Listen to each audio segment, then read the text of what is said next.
Hello everyone, this is Anirudh Walia. तो आज अपन जो बात करने वाले हैं लेक्चर नंबर 2 में method of preparation of alcohols को कंटिन्यू कर रहे हैं। लास्ट लेक्चर में हमने मेथड ऑफ प्रिपरेशन को स्टार्ट कर दिया था और जिनमें हमने कुछ मेथड्स को देख लिया था। आइए बात करते हैं नेक्स्ट मेथड की। हम अल्कोहल पार्ट सबसे पहले कवर कर रहे हैं, उसमें मेथड जान रहे हैं कि अल्कोहल को और कैसे बनाया जाता है। तो नेक्स्ट मेथड में लिखना from Grignard reagent. Grignard reagent से भी अल्कोहल को प्रिपेयर करेंगे। ग्रिग्नार्ड रिएजेंट बहुत ही फेमस RMgX, इसको ऐसे बोल देते हैं एल्काइल मैग्नीशियम हैलाइड या अराइल मैग्नीशियम हैलाइड। याद रखना, एल्काइल या अराइल पार्ट पे पार्शियल माइनस चार्ज होगा और मैग्नीशियम पे पार्शियल प्लस चार्ज, यानी it is a source of carbon ion. अब देखना मैं क्या करने जा रहा हूँ। मान लो कि मैंने फॉर्मल्डिहाइड लिया, कौन है फॉर्मल्डिहाइड, और RMgX के साथ रिएक्शन करवाया। क्या होगा? एल्काइल पे कैसा चार्ज है? Partial minus. मैग्नीशियम पे कैसा चार्ज है? Partial plus. कार्बन और ऑक्सीजन में ऑक्सीजन अपनी तरफ इलेक्ट्रॉन्स को खींचेगा तो oxygen will have partial minus, carbon will have partial plus. क्यों? क्योंकि इलेक्ट्रोनेगेटिविटी डिफरेंस है। तो ये वाला कार्बन के साथ कौन अटैच होना चाहेगा? ये आर पार्ट। क्या अगली स्टेप में ओ पर माइनस आएगा, जिसके साथ कौन अटैच हो गया होगा? ओ माइनस और MgX। और यहाँ पर कौन लग गया होगा? आर।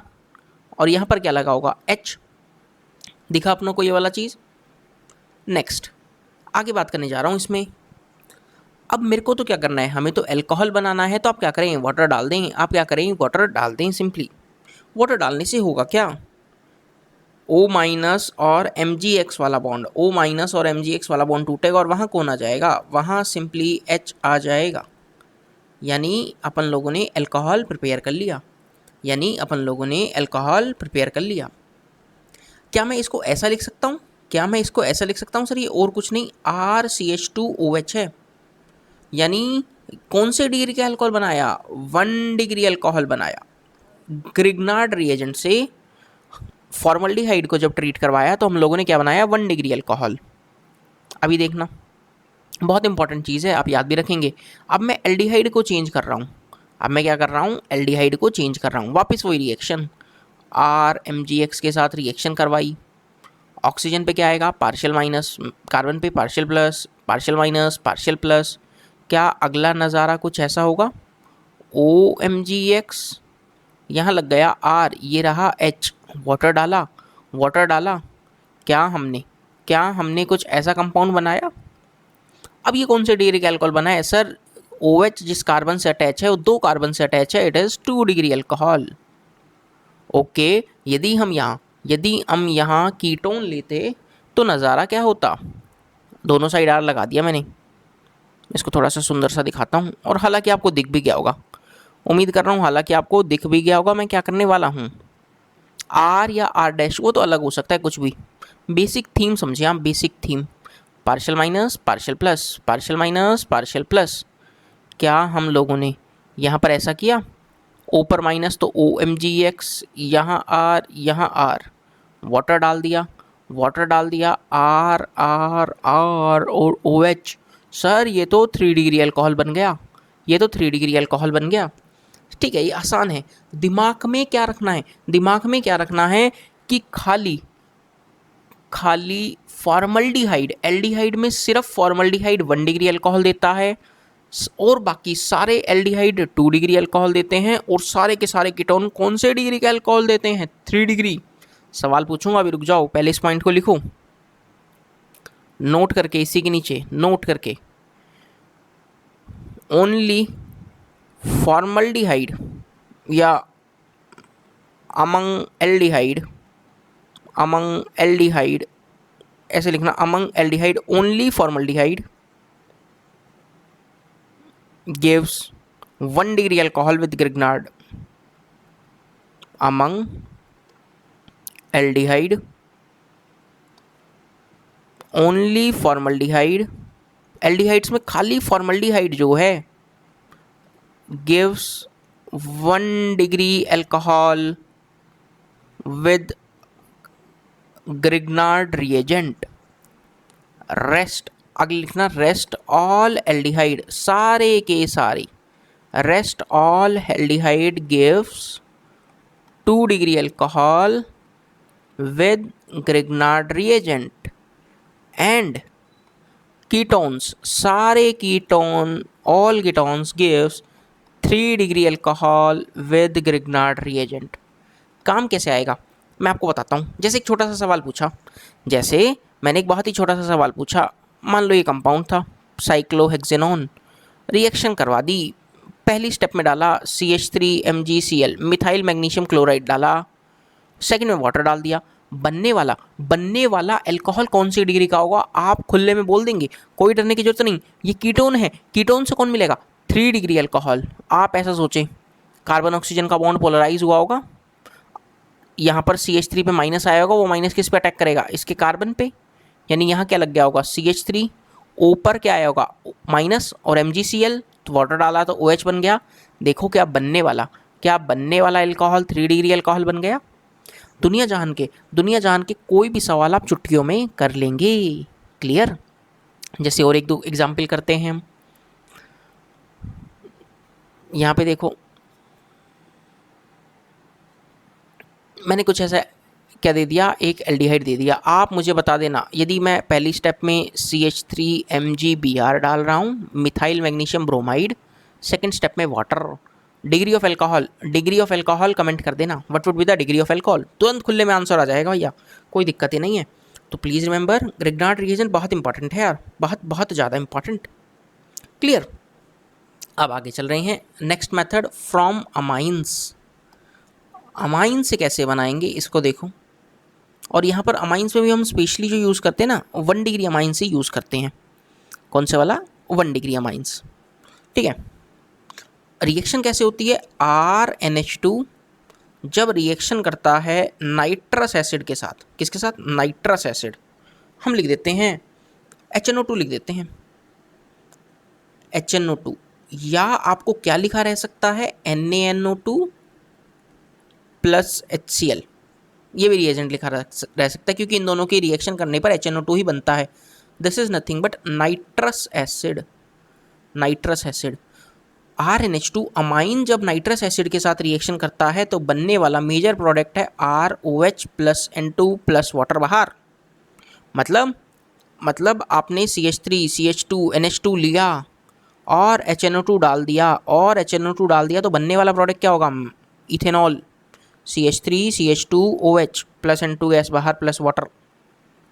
अब समझना इसकी छोटी सी मैकेनिज्म देखना, आप इसकी छोटी सी मैकेनिज्म देखना, मज़ा आएगा आपको।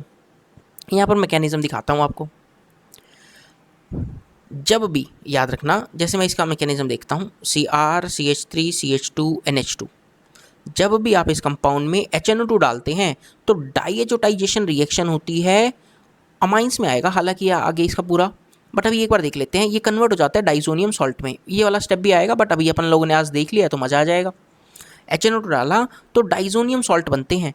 अब ये डाइजोनियम सॉल्ट में क्या होता है ना, N2 एक बहुत शानदार लीविंग ग्रुप है तो लीव कर जाता है, तो कार्बोकेटाइन बनता है CH3 CH2 plus N2 gas बाहर प्लस Cl माइनस बाहर।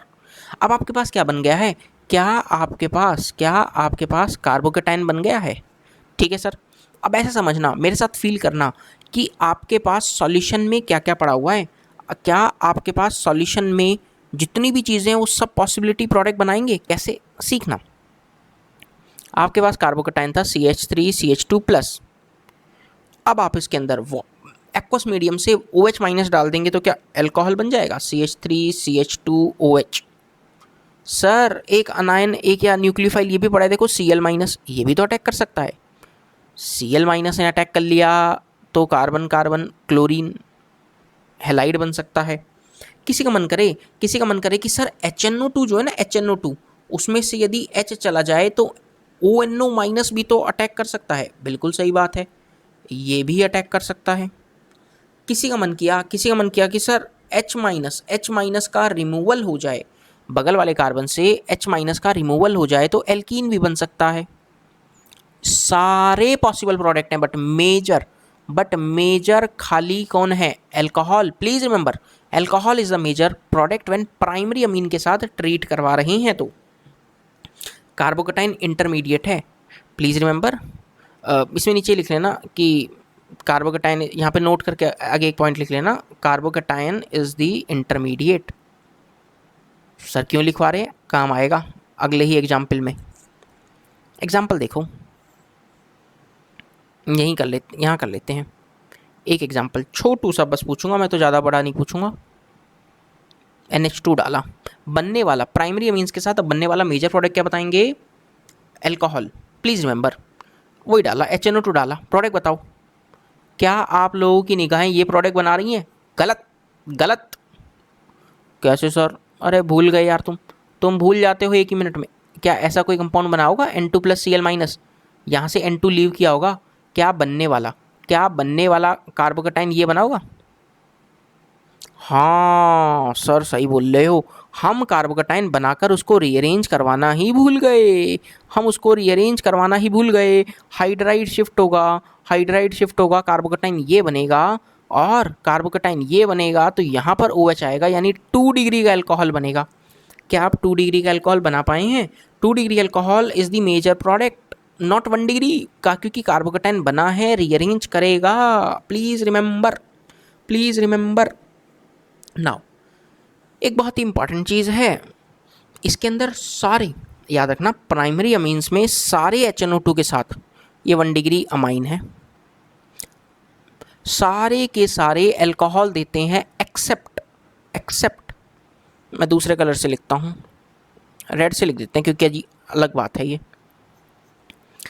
जब मिथाइल अमाइन रिएक्शन करता है, तो प्रोडक्ट जो रहेंगे, मेजर प्रोडक्ट जो बोलूँ, प्लीज़ रिमेंबर ये वाली चीज़, कभी कोई डायरेक्ट पूछ ले, मिथाइल अमाइन की रिएक्शन HNO2 के साथ होती है, तो बनने वाला मेजर प्रोडक्ट ईथर है। प्लीज़ रिमेंबर, बनने वाला मेजर प्रोडक्ट एक ईथर है। सर्टेन कंडीशंस में methyl amine does not yield methanol, या तो डाईमिथाइल ईथर बनेगा या मिथाइल नाइट्राइल बनता है, या एक और प्रोडक्ट बन सकता है वापिस HNO2 डालने पर, यहाँ पर बनता है CH3ON डबल बॉन्ड O, ये दोनों प्रोडक्ट्स बन सकते हैं, और N2 और H2 लिबरेट करती है। प्लीज़ रिमेंबर, अलग अलग कंडीशंस में इस दोनों प्रोडक्ट्स बनते हैं, तो मेजर प्रोडक्ट मिथेनॉल नहीं बनता मिथाइल अमाइन के साथ HNO2 की रिएक्शन करवाने पर। आई होप ये सारी बातों के साथ हम लोगों ने कंप्लीट किया अपनी सारी methods of preparation of alcohols. काफ़ी सारी मेथड्स सीख ली हैं, बट रुकना नहीं, अब देखो अगली चीज़, इंडस्ट्रियल मेथड्स अगेन इम्पॉर्टेंट है। आप इन नोट्स को बना लेंगे तो that notes are sufficient till your JEE mains, JEE advance, NEET, board level, सब के लिए इम्पॉर्टेंट है, और आपको इससे बाहर कुछ पढ़ने की आवश्यकता नहीं है, क्योंकि इसी डिटेल में मेरा मेन थीम ये है कि बच्चा एक बार पढ़े तो उसको सारी चीज़ें मिल जाएं। मिथेनॉल, सर मिथेनॉल तो हम जानते हैं बहुत ही जहरीली है, ख़तरनाक है। कार्बिनोल के नाम से भी जाना जाता है, carbinol, also known as carbinol, और वुड स्पिरिट के नाम से भी जानते हैं, और इसको कार्बिनोल के नाम से भी जानते हैं। क्लियर? अब देखो सर ये बनाते कैसे हैं, सबसे पहले मेथड्स देखो इसको बनाने के मेथड सीखिए, प्रिपरेशन मेथड्स, जिसमें हम पहला देखेंगे फ्रॉम वाटर गैस। क्या आप वाटर गैस को जानते हैं? इनऑर्गेनिक में आएगी आपके, क्लास 12 में हो यार, आप आ गई होगी, आप तो, मैंने पढ़ा है ग्रुप 14 के अंदर। देखना क्या है water gas, carbon red hot coke, ये क्या है, रेड हॉट कार्बन जब स्टीम के साथ रिएक्शन करता है तो बनने वाला प्रोडक्ट है carbon monoxide plus H2, it is nothing but water gas. इसी मिक्सचर को क्या बोलते हैं, वाटर गैस। N2 हो जाता तो प्रोड्यूसर गैस बन जाता। इस वाटर गैस में मैं इसको अलग से लिख लेता हूँ, carbon monoxide plus 2 moles of H2 जब कंबाइन होते हैं अराउंड 300 डिग्री सेल्सियस और 2 एटमॉस्फेयर में, तो बनने वाला प्रोडक्ट जो है मिथेनॉल है। बनने वाला प्रोडक्ट क्या है, मिथेनॉल। अब इसमें कैटलिस्ट भी लेते हैं, तो याद रखना mixture of copper oxide, zinc oxide या chromium oxide is used as catalyst for the reaction. Catalyst का काम करता है, is used as catalyst for the reaction. Methanol का पहला मेथड ऑफ प्रिपरेशन हमने जाना। क्या और भी हैं? हाँ, एक और है ऑक्सीडेशन ऑफ मीथेन। सेकेंड है ऑक्सीडेशन ऑफ मीथेन। यदि हम मीथेन का ऑक्सीडेशन करवा दें तो कहाँ से? मीथेन कौन? CH4 ऑक्सीडेशन करवाया यानी O2 के साथ रिएक्शन करवाई इन कॉपर ट्यूब। टेम्परेचर रहेगा अराउंड 100 डिग्री सेल्सियस, प्रेशर रहेगा 200 एटमॉस्फेयर। बनने वाला प्रोडक्ट होता है मिथेनॉल। बनने वाला प्रोडक्ट क्या है? मिथेनॉल। क्या एक और मेथड ऑफ प्रिपरेशन है? हाँ है, लिख ही लेते हैं उसको। एक और मेथड ऑफ प्रिपरेशन लिखेंगे। थर्ड है destructive distillation of would. Destructive distillation of would. इससे भी आप क्या ऑब्टेन करेंगे? मिथेनॉल ऑब्टेन करते हैं और नेचुरल मेथड है ये नेचुरल मेथड है। एक बात याद रखना, कई बार आप लोगों ने देखा है, क्या बोलते हैं इसको, मतलब अभी तो खैर नहीं देखा होगा आपने, ये जैसे कई बार जैसे शराब वगैरह आपने देखा होगा कि कोई लोग जैसे ये जो अल्कोहल लेते हैं, सस्ती सस्ती शराब जो होती है उसके कारण लोग थोड़ा सा मतलब डेथ हो गई या उनको कुछ और प्रॉब्लम्स आ गई, तो मिथेनॉल मिलाया जाता है। Ethanol is suitable for drinking, मतलब सुटेबल फॉर ड्रिंकिंग मतलब जो भी लोग ये मतलब लेते हैं, नॉट कि हर कोई, समझ रहे आप मेरी बात। बट उसके अंदर यदि मिथेनॉल को मिला दिया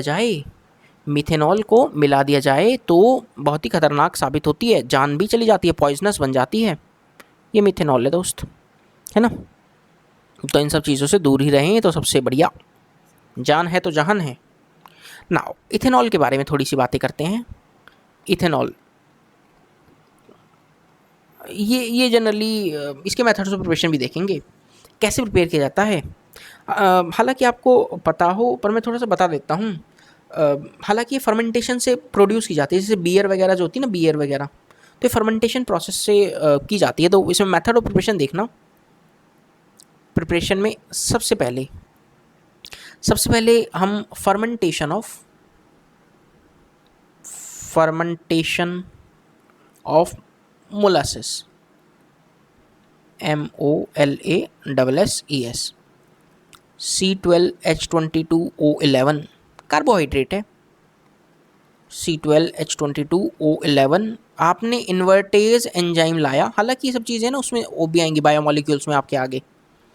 तो फर्मेंटेशन प्रोडक्ट क्या मिले आपको? दो प्रोडक्ट मिले, ग्लूकोज एंड फ्रक्टोज। दोनों का मॉलिक्यूलर फॉर्मूला सेम रहता है, C6H12O6। एक मिला ग्लूकोज, एक मिला फ्रक्टोज। अब इसमें नेक्स्ट एंजाइम डाला जाइमेज। अभी आपको हो सकता है ये चीज़ें बहुत ज़्यादा समझ में ना आए क्योंकि ये उसमें आती हैं बेसिकली बायोमोलिक्यूल्स में, वहाँ आपको थोड़ा ज़्यादा फील आएगा। अभी तो सिर्फ डायरेक्ट रिएक्शंस याद करो। बनने वाला प्रोडक्ट होगा ethanol plus carbon monoxide gas बाहर निकल जाती है। क्लियर। इथाइल अल्कोहल में हम कन्वर्ट करते हैं। सिर्फ वो बेसिकली कभी रिएक्शंस नहीं पूछता, वो जाइमेज के बारे में, वो यहाँ पर इन्वर्टेज या जाइमेज, ये एंजाइम्स के बारे में पूछता है कि कौन सा एंजाइम यूज़ करते हैं हम। क्लियर। तो एक और मेथड देख लेते हैं यहाँ पर। हालांकि एक मेथड और भी है, उसको देख लो, ऑक्सो प्रोसेस है।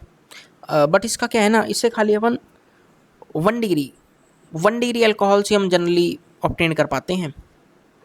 ऑक्सो प्रोसेस पर्टिकुलरली इसके लिए देखना जो मैं बताने चाह रहा हूँ, oxo process for particular alkene. ठीक है। इथीन के साथ जब कार्बन मोनोऑक्साइड प्लस हाइड्रोजन की रिएक्शन करवाई अंडर हाई प्रेशर, क्या करवाया? Under high temperature and pressure, तो बनने वाला प्रोडक्ट है एल्डिहाइड। बनने वाला प्रोडक्ट क्या है? एल्डिहाइड। और जब आप उसकी रिडक्शन करवाते हैं H2 इन प्रेजेंस ऑफ निकल, तो ये जो एल्डिहाइड है ये रिड्यूस हो जाएगा अल्कोहल के अंदर। बहुत ज़्यादा इंपॉर्टेंट नहीं है, बस एक बार लिख लो, इसमें कोई बहुत ज़्यादा सवाल नहीं पूछेगा। Not so important. क्लियर। सही तो है वैसे ये। अब देखो, अब देखना यहाँ पर काम की बातें अब हैं, मतलब यूज़फुल नोट है ये, है ना, यूज़फुल नोट काफ़ी काम आएगा आपको। एब्सोल्यूट अल्कोहल क्या होता है? एब्सोल्यूट अल्कोहल सर जिसके अंदर 100% अल्कोहल हो। हाँ, अल्कोहल भी कौन सा, वो अल्कोहल जो मतलब आपने देखा होगा जो सेल होता है बेसिकली, जो कुछ लोग कंज्यूम करते हैं। तो absolute alcohol is nothing but 100% pure ethyl alcohol. Ethyl alcohol is suitable for drinking, है ना। आगे देखो, रेक्टिफाइड। रेक्टिफाइड स्पिरिट क्या बोलते हैं? छोटी छोटी डेफिनेशंस है, कहीं आपको लिखी नहीं मिलेंगी, बट मेरा पर्पज़ है आपको लिखवाना। रेक्टिफाइड स्पिरिट में जो है ना थोड़ा सा अल्कोहल कम होता है, यानी 95.87% इथेनॉल है, C2H5OH, और बचा हुआ करीबन 4% 4.13% वाटर है। आगे देखो, इसको हम एब्सोल्यूट अल्कोहल में कन्वर्ट भी कर सकते हैं बाया सिंपल डिस्टिलेशन। डिस्टिलेशन की हेल्प से हम इसको कन्वर्ट भी कर सकते हैं। अब देखना, ये तो दो छोटी छोटी बातें हुई। आगे इसमें एक बात और है, what is methylated spirit? What is methylated spirit? या इसको डीनेचर्ड अल्कोहल भी बोलते हैं। डीनेचर्ड अल्कोहल, क्या आप नाम से कुछ समझ पाए हैं? मिथाइलेटेड कर दिया यानी मिथाइल का कहीं एडिशन, मिथेनॉल का तो एडिशन नहीं कर दिया। डीनेचर्ड यानी उसके नेचर को खराब कर दिया। हाँ, बस ऐसा ही है ये, बस ऐसा ही है। इसके बारे में अब लिखेंगे हम कि it is rectified spirit. It is rectified. KPY वगैरह में ये सब चीज़ें थोड़ी बहुत वो पूछता है, हालांकि बोर्ड में कम पूछता है, बट थोड़ा सा इंपॉर्टेंट है। It is rectified spirit mixed with poisonous substance like methanol. सबसे खतरनाक जहरीला जहर है एकदम। Pyridine is also poisonous. Acetone, ये सब चीज़ों से दूरी रहें, etcetera. It is rectified spirit mixed with poisonous substance like methanol, pyridine, acetone etcetera to make it unfit for drinking purposes. Drinking purpose के लिए इसको अनफिट कर देते हैं, पीने लायक नहीं है अब, unfit for drinking purposes. The usual composition of denatured alcohol. Sir मतलब उसकी कंपोजिशन क्या रहती है जो डीनेचर्ड अल्कोहल है, वही बताने जा रहा हूँ। The usual composition of the denatured alcohol is, और इसमें अल्कोहल कितना रह गया? 85 से 90% इसके अंदर क्या रह गया? रेक्टिफाइड स्पिरिट रह गया। Rectified spirit.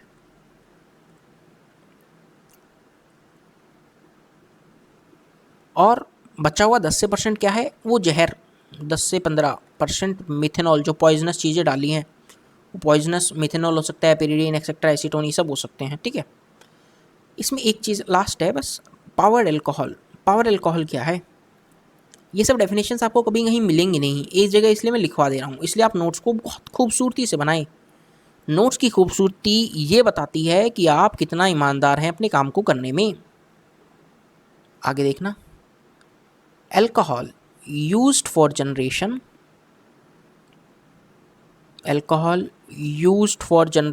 of power. Alcohol used for generation of power is called power alcohol.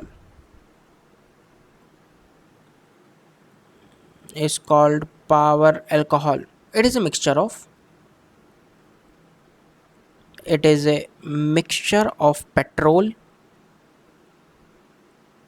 and alcohol. Petrol और अल्कोहल का मिक्सचर है। किस रेशो में?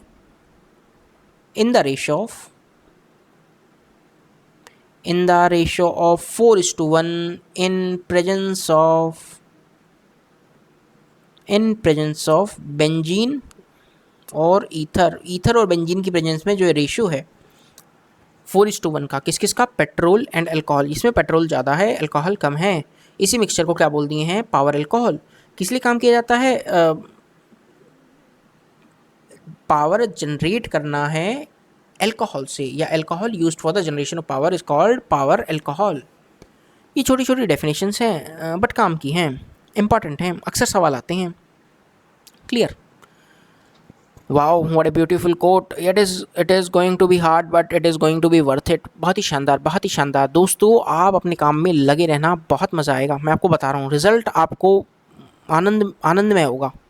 तो आप रिज़ल्ट से ना डरें, अपनी मेहनत करते रहें, और जो ईमानदारी से मेहनत कर रहे हैं उसका रिज़ल्ट भी खूबसूरत ही आएगा। क्लियर? तो यहाँ पर हम फिज़िकल प्रॉपर्टीज़ को एक बार स्टार्ट कर लेते हैं। फिज़िकल प्रॉपर्टीज़, छोटी छोटी प्रॉपर्टीज़ हैं, देख लो बस एक बार, है ना। ये तो अपनों को पता होगा ना कि यार इसमें बॉइलिंग, ये एक तो अल्कोहल है तो एच बॉन्डिंग करता है, अल्कोहल फॉर्म्स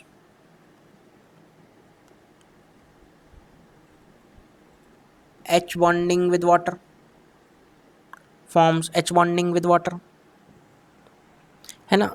अल्कोहल एक तो हाइड्रोजन बॉन्डिंग करता है वाटर के साथ, क्यों? H है। छोटी छोटी बातें और देख लीजिए बस इसके अंदर एक बार। जो सॉल्युबिलिटी है, solubility directly proportional to number of side chains, directly proportional to number of side chains. यदि साइड चेन बढ़ रही है, यदि साइड चेन बढ़ रही है तो सॉल्युबिलिटी भी इंक्रीज करेगी। And inversely proportional to molecular weight. यदि मॉलिक्यूलर वेट मतलब यदि उनका मॉलिक्यूलर वेट बढ़ गया, यदि उनका मॉलिक्यूलर वेट बढ़ गया तो सॉल्युबिलिटी डिक्रीज करेगी यार, क्योंकि नॉन पोलर पार्ट ही तो बढ़ गया, एक तरह से कार्बन की संख्या ही तो बढ़ गई। And directly proportional to number of side chains, number of side chains. इसके छोटे छोटे एग्जाम्पल देखो आप, इसके छोटे छोटे एग्जाम्पल देखो। मान लो कि मैं पूछ रहा हूँ C4H9OH, मैं पूछ रहा हूँ C5H11OH, मैं पूछ रहा हूँ C6H13OH। इन तीनों में सबसे ज़्यादा सॉल्युबल कौन? सॉरी, सबसे ज़्यादा मॉलिक्यूलर वेट देखो 6 कार्बन वाले का आ रहा है, तो सॉल्युबिलिटी क्या होगी? सबसे कम। सॉल्युबिलिटी क्या होगी? सबसे कम। पहला एग्जाम्पल ए। आगे देखो बी एग्जाम्पल। अब देखो मैं एक मॉलिक्यूलर फॉर्मूला सेम रख रहा हूँ, मॉलिक्यूलर फॉर्मूला सेम रख रहा हूँ। पहले कितने हो गए, मैं कितने कार्बन रखता हूँ, ये लो मैंने रखे 4 कार्बन रख लेते हैं, 4 OH। अब की बार मैंने क्या किया, 3 कार्बन मेन चेन में लगाए और एक की कर दी ब्रांचिंग। अब मैंने क्या किया, 4 कार्बन को इस तरह से किया और 3 डिग्री अल्कोहल बनाया। अब देखो जितनी ज़्यादा, क्या यहाँ पर कोई ब्रांच है? नहीं। क्या यहाँ पर एक ब्रांच है? हाँ है। यहाँ पर कितनी? 2 ब्रांच है। जितनी ज़्यादा ब्रांचिंग होगी उतनी ज़्यादा सॉल्युबिलिटी इंक्रीज करेगी। सो this would be the order. अगला केस, यदि हम OH की संख्या बढ़ा दे तो, यदि हम OH की संख्या बढ़ा दे तो, सर OH की संख्या बढ़ा दोगे तो पानी के साथ ज़्यादा इंटरेक्शन करेगा क्योंकि H बॉन्डिंग ज़्यादा होगी, और H बॉन्डिंग ज़्यादा होगी तो ज़्यादा सॉल्युबल होगा। तो नंबर ऑफ OH की संख्या इंक्रीज कर गई, number of OH increases, number of OH increases, H bonding increases, तो H बॉन्डिंग इंक्रीज कर जाती है, इसलिए सी वाला आंसर भी करेक्ट है। बोलो क्या ये वाला चीज़ दिखता है? बोलो क्या ये वाला चीज़ दिखता है? एक छोटी सी बात हो रहा है, मैं यहाँ पे बता ही देता हूँ ताकि फिर केमिकल प्रॉपर्टीज़ हम अगली लेक्चर में स्टार्ट कर सकें, है ना। सॉल्युबिलिटी वाली बात हो गई। अब यहाँ पर बॉइलिंग पॉइंट की बातें देखो। बॉइलिंग पॉइंट के बारे में देखना। जनरली मॉलिक्यूलर वेट ज़्यादा रहे, सोचो किसको बॉयल करने में हमें ज़्यादा टेम्परेचर देना पड़ेगा? जिसका बॉइलिंग पॉइंट, जिसका मॉलिक्यूलर वेट ज़्यादा होगा उसके लिए हमें बॉयल करने में ज़्यादा टेम्परेचर देना पड़ेगा। हाँ, और ब्रांचिंग, अब देखो यदि मॉलिक्यूलर वेट ज़्यादा तो बॉइलिंग पॉइंट ज़्यादा, यदि मॉलिक्यूलर वेट सेम हो तो कैसे देखेंगे? If molecular weight is same then boiling point is. इसमें क्या था सर? इसमें तो ब्रांचिंग इंक्रीज करने से सॉल्युबिलिटी इंक्रीज कर रही थी, बट यहाँ क्या उल्टा, यदि ब्रांचिंग इंक्रीज किया तो बॉइलिंग पॉइंट डिक्रीज करेगा क्योंकि सरफेस एरिया डिक्रीजेज। अब देखो वही एग्जांपल्स मैं लूँगा। पहला एग्जांपल C4H9OH, C5H11OH, C6H13OH। सबसे ज़्यादा सॉल्युबल कौन, या सॉरी सबसे ज़्यादा सॉल्युबल कौन? C4H9 वाला, क्योंकि इसका मॉलिक्यूलर वेट है कम। बट बॉइलिंग पॉइंट में जिसका मॉलिक्यूलर वेट ज़्यादा, तो उसको बॉयल करने में के लिए भी तो ज़्यादा टेम्परेचर देना पड़ेगा। So this would be the boiling point order. Clear? B वाला सेम एग्जांपल मैं ऊपर वाला लिख रहा हूँ, बिल्कुल सेम, कोई चेंज नहीं। 4 कार्बन OH, 3 कार्बन OH, और एक ये वाला लिख लेते हैं 3 डिग्री अल्कोहल वाला। अब सोचो, पहले यहाँ 0 ब्रांचिंग, यहाँ 1 ब्रांचिंग, यहाँ 2 ब्रांचिंग। ब्रांचिंग इंक्रीज करने से बॉइलिंग पॉइंट डिक्रीज करेगा, ब्रांचिंग इंक्रीज करने से बॉइलिंग पॉइंट डिक्रीज करेगा। आप स्टेटमेंट में लिखो, आप स्टेटमेंट में लिखो, मैं बोल रहा हूँ, आप स्टेटमेंट में लिखेंगे। लिखो, if the molecular weight is same, reason में लिखना नीचे, बी के नीचे रीजन लिखो। If the molecular weight is same, if molecular weight is same, then as branching increases,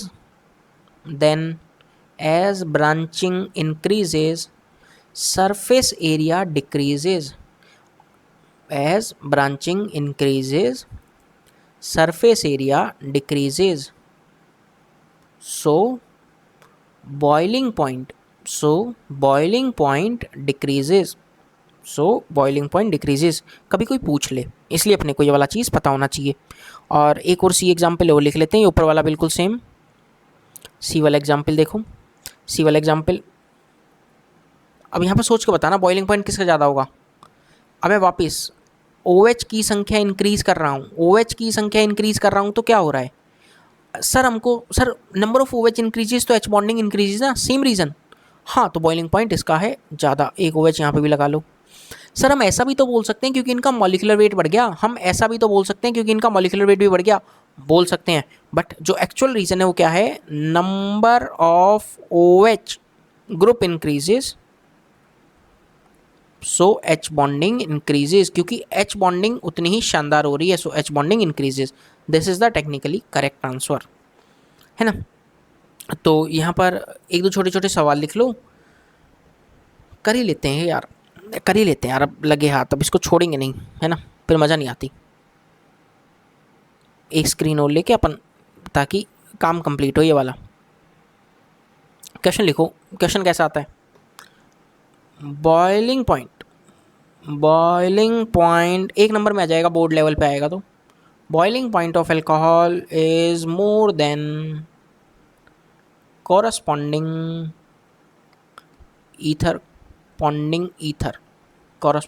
ether y।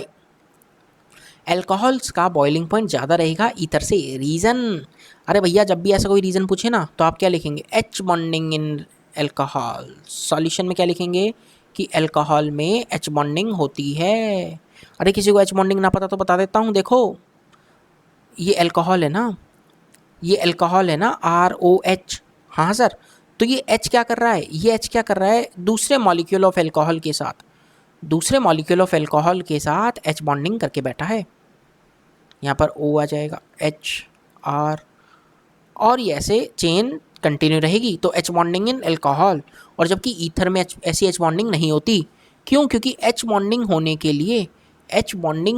लिए the hydrogen should be attached with more electronegative atom, more electronegative. और वो generally कौन होते हैं, fluorine, oxygen, nitrogen. Generally 3 रहते हैं, fluorine, oxygen, nitrogen. Hydrogen इनके साथ अटैच है। हाँ तो सर ये रहा ऑक्सीजन के साथ अटैच, बिल्कुल। जबकि ईथर्स में कोई H बॉन्डिंग का केस नहीं है। क्लियर है क्या अपनों को, क्लियर है क्या अपनों को। अगला क्वेश्चन लिखें, ये थोड़ा सा इंपॉर्टेंट है, बोर्ड लेवल पे थोड़ा सा इंपॉर्टेंट है।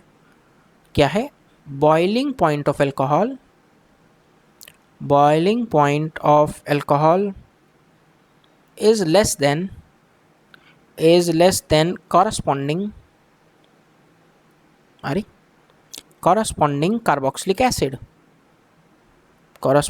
carboxylic acid y।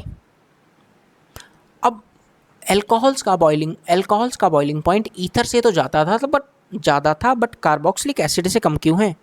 सॉल्यूशन में लिखना या रीज़न लिखूं, क्योंकि जो कार्बोक्सिलिक एसिड है उन्हें डाइमर बना लेता है ड्यू टू डाइमर